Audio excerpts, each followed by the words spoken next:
Okay, this vehicle battery had died while I was sitting here. Whatever we're doing, maybe we left something just on, but we didn't notice anything was on, and battery died.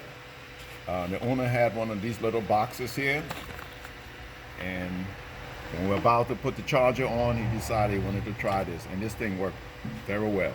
Cranked the engine over, and apparently it has a USB connector here that you can hook up to this and into your car, I guess through the cigarette lighter. No, two USB, the mini USB and micro USB. Okay, and it worked well. I was impressed. I might get one of these. I've heard about them, never used it, but I might end up getting one.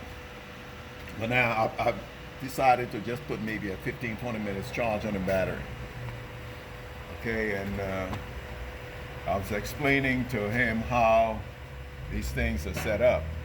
With the charger, yes, you can start the car up and run it, it will charge. But I always prefer to put an actual charger on it and give it 15 to 20 minutes charge at maybe about 40 amps. Okay, because my opinion, when you just run the car, okay, your alternator, you don't need your battery to keep the car running per se.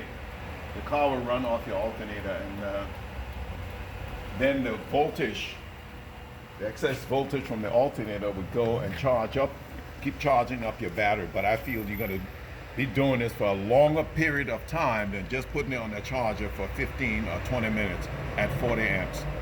This alternator is not going to pump 40 amps into the system. All right, that's why I prefer to use a charger. It's just a time factor. It's going to take long. But if you're on the go and you can't afford to wait and you don't have a charger, by all means, drive it and it will work.